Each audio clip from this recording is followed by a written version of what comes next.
નમસ્તે વિદ્યાર્થી મિત્રો, ધોરણ 8 ગણિત પ્રકરણ 3 ચતુષ્કોણની સમજ.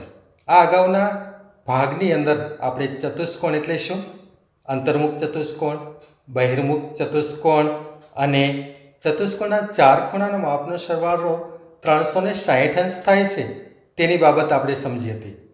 તે આધારિત આપણે સ્વાધ્યાય 3.1 પણ પૂર્ણ કર્યું હતું. હવે આપણે બહિષ્કોણ એટલે શું, બહુકોણના બહિષ્કોણનો માપ છે એ કેટલો થાય તે આધારે આપણે સ્વાધ્યાય 3.2ના 1 થી 6 દાખલા કરવા જઈ રહ્યા છીએ. સ્વાધ્યાય 3.2 દાખલો પહેલો, નીચેની આકૃતિઓમાં એક શોધવાનું છે. અહીં આકૃતિમાં ત્રિકોણની બહારના ખૂણા એટલે કે બહિષ્કોણના માપ આપેલા છે. એમાં 3 બહિષ્કોણ છે, એમાં એક બહિષ્કોણનું માપ આપેલું નથી.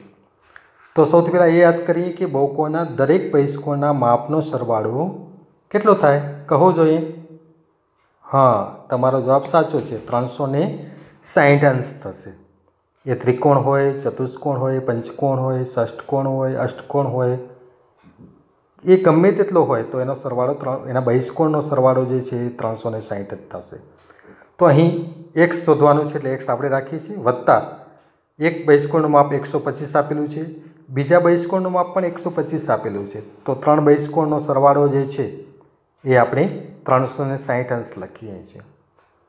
હવે શું થશે, તો 125 વત્તા 125 છે એનો આપણે સરવાળો કરીએ તો x વત્તા બંનેનો સરવાળો કેટલો થશે વિચારીને કહો જોઈએ. હા, 250 અંશ બરાબર આપણે 360 અંશ લખીશું. તો અહીં બે ખૂણાનો સરવાળો છે. હવે ત્રીજા ખૂણાનો સરવાળો શોધવાનો છે. સમીકરણ પ્રમાણે 250ને જમણી તરફ લઈ જતા એટલે કે 360 ઓછા 250, કારણ કે આપણે બંને બાજુ -250 ઉમેરીએ છીએ એટલે અહીંયા 250 આપણે લખી દઈશું. હવે વિચારીને કહો, 360માંથી 250 જશે તો કેટલા વધશે? હા, એકદમ સરળ છે, 110 અંશ. તો અહીં x બરાબર આપણે 110 અંશ થયો એટલે કે ત્રિકોણના ત્રીજા બહિષ્કોણનું માપ છે 110 અંશ છે. અહીં બીજી એક આકૃતિ આપી. અહીં પણ એક બાબત જોવાની છે કે બહિષ્કોણના માપ છે એ 2 આપેલા છે, એક શોધવાનું છે ને 2 નથી આપ્યા. તો સૌપ્રથમ પાયાની અંદર જે કાટખૂણ છે એને આપણે રેખિક જોડ રચીએ છીએ એટલે આપણે અહીંયા 90 અંશ મળશે.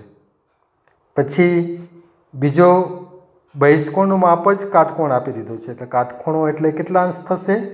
90 અંશ. તો આપણે એક બીજા બહિષ્કોણનું માપ ડાયરેક્ટ આપણે 90 અંશ લખી દઈએ છીએ. તો હવે તમે જુઓ કે 4 બહિષ્કોણના માપ મળી ગયા છે, એક બહિષ્કોણનું માપ શોધવાનું છે. તો આપને ખબર છે કે કોઈ પણ બહુકોણ હોય એ બહુકોણના દરેક બહિષ્કોણના ખૂણાના માપનો સરવાળો કેટલો થશે? હા, 360 અંશ. તો અહીં આપણા પાસે પંચકોણ છે એટલે 5 બહિષ્કોણના માપ લખી દઈએ. એક x જે શોધવાનો છે, બીજો ક્રમશર આવે છે 90 અંશ. એના પછી આપણે ત્રીજો જે બહિષ્કોણ છે એનું માપ છે 60 અંશ. ચોથો આપણે શોધ્યો જે કાટકોણ છે એટલે આપણે એને 90 અંશ લઈશું એટલે કે 90 અંશ લખીશું. અને એના પછી પાંચમો જે છે એને આપણે 70 અંશ લખીશું. બરાબર આપણે 360 અંશ થશે.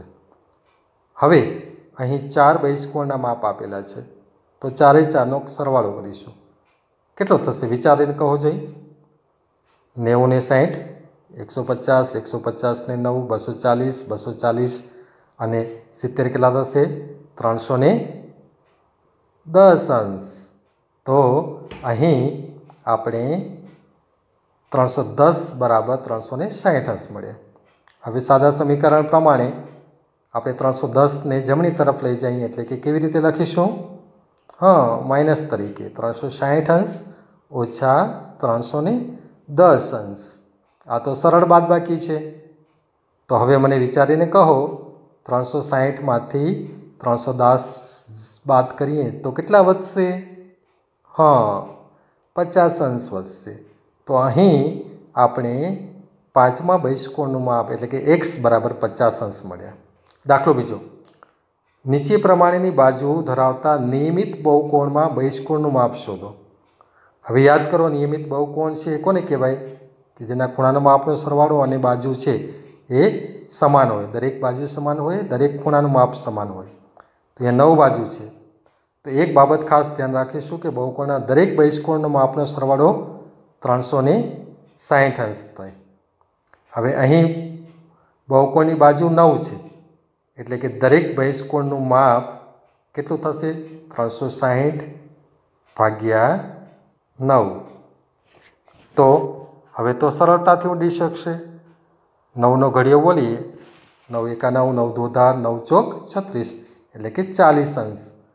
તો અહીં આપણે દરેક બહિષ્કોણનું માપ છે આપણે 40 અંશ મળ્યું। તો 9 બાજુ નિયમિત બહુકોણના બહિષ્કોણનું માપ 40 અંશ થશે એવું આપણે અહીં કહી શકીએ।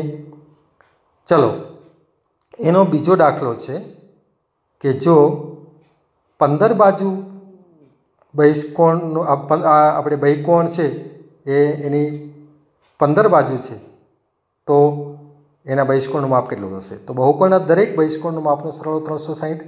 અહીં બહુકોણની બાજુ 15 છે એટલે કે દરેક બહિષ્કોણનું માપ બરાબર 360 અંશ ભાગ્યા 15 અંશ। તો 15નો ઘડિયો બોલો, 15 દુ 30 અને 15 ચોખ્ખું 60 એટલે કે 24 અંશ મળશે। તો આમ 15 બાજુ ધરાવતા બહુકોણના બહિષ્કોણનું માપ છે એ 24 અંશ થશે। તો આપણે બાજુ ઉપરથી બહિષ્કોણનું માપ આપણે અહીં શોધતા શીખી ગયા છીએ। હવે દાખલો ત્રીજો છે, એક નિયમિત બહુકોણની કેટલી બાજુ હોય તો દરેક બહિષ્કોણનું માપ 24 અંશ થાય? તો બહુકોણના દરેક બહિષ્કોણના માપનો સરવાળો ખબર છે આપણે, કેટલો થશે? હા 360 અંશ। અહીં નિયમિત બહુકોણના બહિષ્કોણનું માપ આપેલું છે, 24 અંશ આપેલું છે, એટલે કે કેટલી બાજુ હોય તો 24 થાય? તો 24 તો આપેલી છે, એટલે કે નિયમિત બહુકોણની બાજુની સંખ્યા બરાબર આપણે બહિષ્કોણના જે માપનો સરવાળો છે એ 360 એના ભાગ્યા આપણે 24 અંશ એટલે કે બહિષ્કોણનું એક માપ આપણે લખી દઈએ તો કેટલી બાજુ છે ખબર પડી જાય। તો 360 ભાગ્યા 24, તો આને સરળતાથી ઉડાડો, 24 એકા 24 થશે અને પછી 24 + 120 એટલે કે 15 અંશ એટલે કે 15 બાજુ મળશે આપણે। તો 24 અંશ માપ ધરાવતા નિયમિત બહુકોણનું બાજુ છે 15 હોઈ શકે। ચોથો દાખલો, એક નિયમિત બહુકોણને કેટલી બાજુ હોય તો તેના દરેક અંતઃકોણનું માપ 165 અંશ થાય? અહીં નિયમિત બહુકોણના દરેક અંતઃકોણનું માપ 165 આપેલું છે, એટલે અંતઃકોણ એટલે અંદરના ખૂણાનું। હવે બહિષ્કોણ એટલે બહારના ખૂણાનું માપ આપણે શોધવાનું છે, તેથી તેના દરેક બહિષ્કોણનું માપ બરાબર કેટલું થાય? તો કે 180 અંશમાંથી આપણે 165 અંશ બાદ કરી, કારણ કે બંને રેખિક જોડ રચશે એટલે 165 બાદ કરશું એટલે 15 અંશ વધશે। તો બહિષ્કોણનું માપ 15 અંશ થયું। હવે અગાઉ આપણે દાખલા એ કર્યા હતા એ પ્રમાણે કે નિયમિત બહિષ્કોણની બાજુની સંખ્યા શોધવી હોય તો બહિષ્કોણનો કુલ સરવાળો એના ભાગ્યા આપણે એક બહિષ્કોણનું માપ કરી દઈએ, એટલે કે 360 ભાગ્યા અહીંયા 15 અંશ કરીએ તો ફરીથી શું આવશે?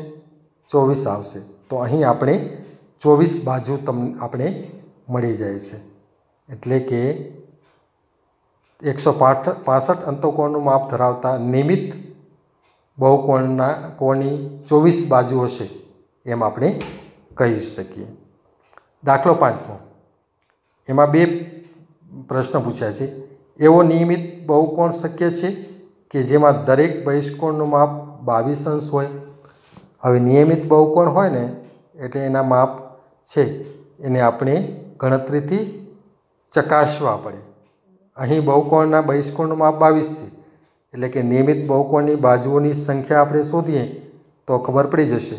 તો 360 અંશ ભાગ્યા 22 કરી નાખીએ, એને એમ કીધું છે કે 22નો બહિષ્કોણ છે, 22 અંશનો બહિષ્કોણ છે।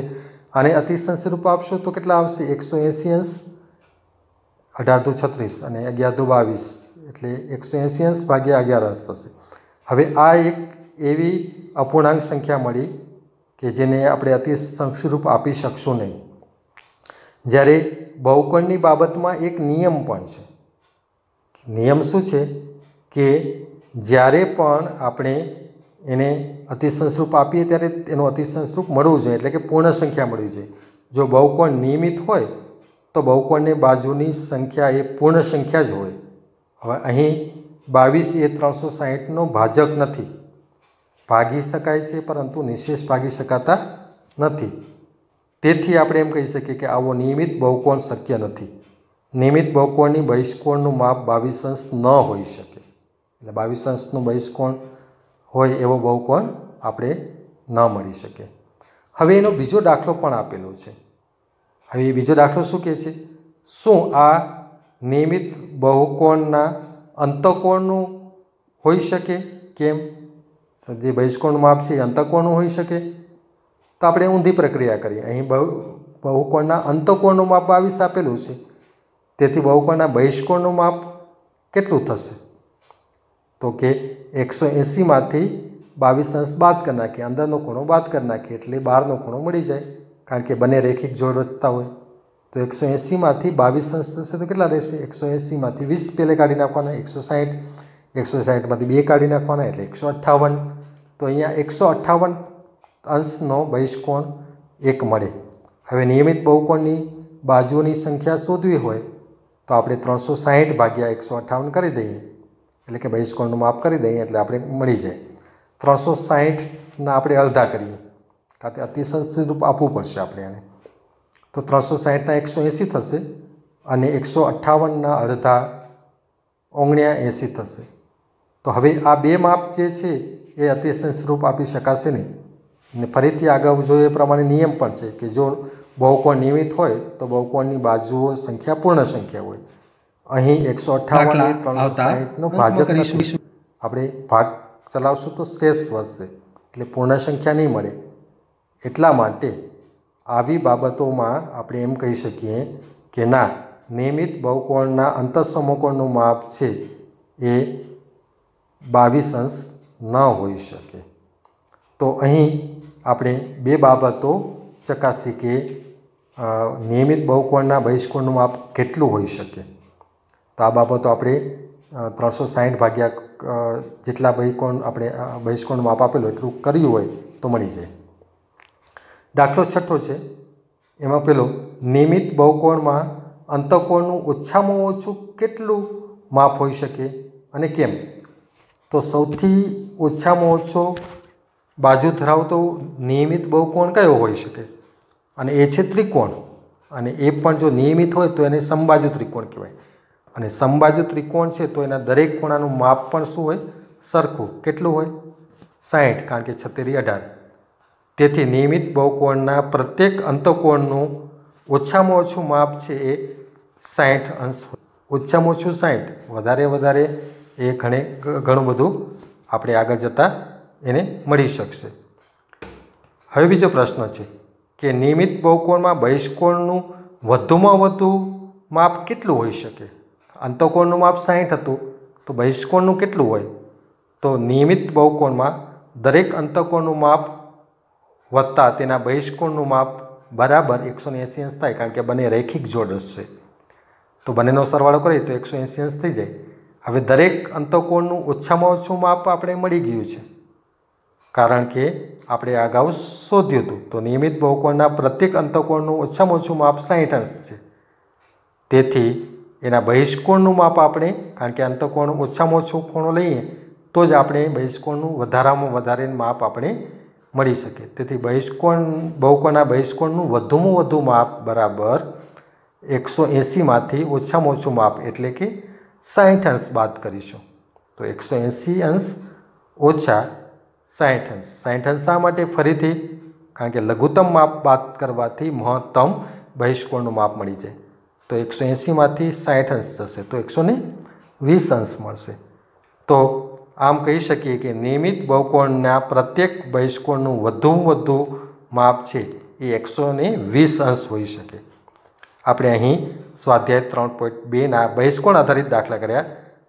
ચતુષ્કોણની વધુ સમજૂતી આવતા ભાગમાં કરીશું. આવજો.